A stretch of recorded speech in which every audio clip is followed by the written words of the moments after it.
Hey, man, walk us through your emotions 5 minutes before tip, man. Were you anxious? You nervous? You treated it like another game? Just walk us through how you were feeling before the game tipped off, man. As far as me, I'm treating it like, another game. Uh, there's no reason, to, put any more pressure, on me or my team. I felt like, most of the pressure is, on them with being the number one seed. We earned, our spot in this, playoffs. So we just go out and continue to play with the confidence we have and, take each game like we did all season. Drew? John, what was it like playing in that atmosphere specifically, and how enjoyable was it to be able to silence the crowd there at the end on a couple of different occasions? Man, they have a, very tough fan base. They was loud, rooting for them. Sometimes, we was trying to, call stuff or, talking, it was tough to, hear. So, I know, they're happy they have that fan base, behind them. But as far as for us, being able to come out and get a win, on the road on the first game in that environment is, big time for us. And, we can't wait till we go back to Memphis so, we can, return the favor, with our fans. It looked like, Dylan was having a lot of fun with the crowd, and he was able to kind of take off tonight. What did you see from him? Assassin, honestly. He was locked in, from the jump. He went on the stretch, I think third quarter. And me as a point guard is, keep feeding him the rock. So, me and coach, got some play calls for him to, continue to keep scoring, and he delivered. Evan Barnes? John, kind of going off of that, when Dylan or whoever it is goes off, but just in the case of Dylan, Taylor's always said he's the spirit leader of this team and he fires you up. What does it do for you guys specifically when he has a moment like that where he's firing you guys up, he's being emotional? What does that kind of do for you guys as a team, just feeding off of his energy? He brings a lot of energy on the floor. From, as soon as we get here in the locker room, he's already, up, active, and loud, and, he carried it on to the, floor for us during the game. We just continue to play off him. I think, everybody on this team, get a lot of energy, from him, just seeing, how active he is, on the floor.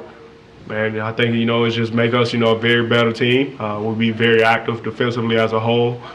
We able to get out and run, play our basketball, and normally, when we do that, good things happen. Norma Gonzalez? Yeah, last night there was talk that Donovan was going to be able to play again, get back into action, and then last minute today, the staff decided to hold him. What were your thoughts on just the change, and did it kind of throw you off balance that Donovan wasn't going to play? Now we was preparing, for him to play, so it really didn't, change that. They have a very talented team, outside of Donovan. Not, knocking his game. He's a very, special player, does, a lot on the floor. But, they still have other guys. So we had to, continue to stay locked in if he was playing or not, and just stick to, our game plan.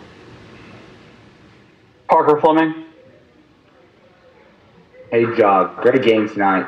In the middle of that second quarter, there was that just a shift in energy and swagger of sorts. Was there any sort of message in the huddle or just a mentality change, of a switch, would you say, that led to that moment?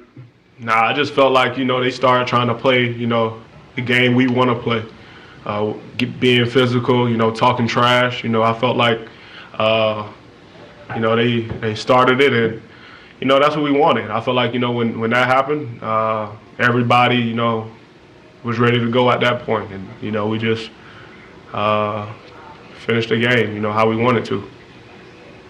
Megan Triplett? John, congrats on the win. Going into this game, a lot of talk was about, rust versus rest. Would you say that you guys kind of came out with that mentality? It was kind of helpful to have that kind of like playoff basketball, to go up against the San Antonio Spurs and the Warriors, where you were kind of already playing back to back, only 1 day off?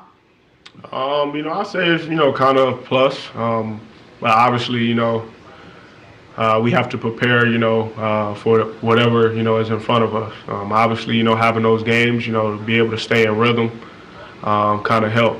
We were very locked in and playing, San Antonio. Well, really the last 3 games before this one was kind of, similar to, playoff basketball with Golden State twice and San Antonio. And kind of gave us, a feel of, what the playoffs would have been like. And, we was just prepared for it. Nick Friedel.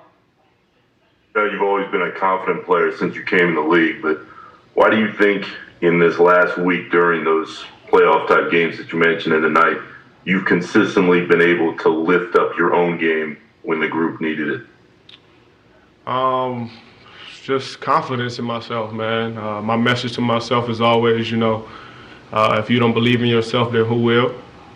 And, I take that, on the floor.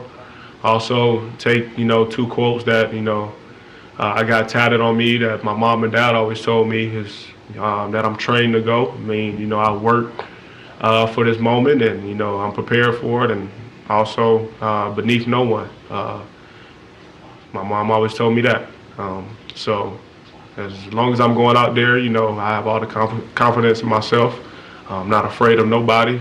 Anybody I play against, tie their shoes the same way I do before the game.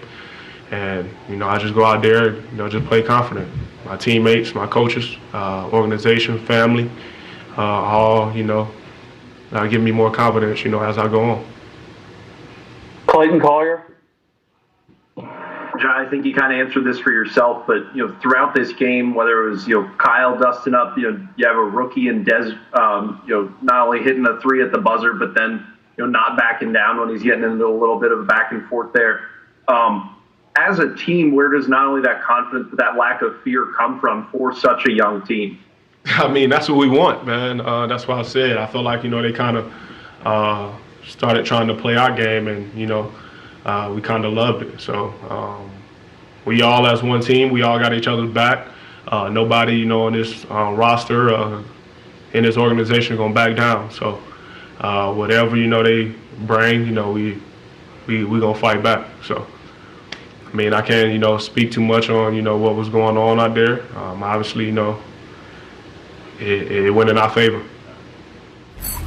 Let's take a look at Ja's shot chart. Look at this one. It's pretty cool because, well, he was 11 of 20 from the field, and every single one of them came from right inside the paint there. Tell you what, I like that. Look at that. Takes 1 3 at the top, and everything else is attacking the basket. Because how you get in the paint, you play downhill, you play north-south, and I love when I see players doing that. Puts a lot of pressure on the defense. Well, this was also Dylan Brooks' playoff debut, and his team, by the way, is 10-2 when he scores at least 24. And, well, he dropped 31. So guess what, Sam? That means he's got his shades on. Oh, I can't wait. Let's see it. Let's see Mr. Brooks. Dylan, what do you remember from your putback off of Jaren's miss about 3 minutes into the third quarter, and how much of a momentum shifter was that whole play?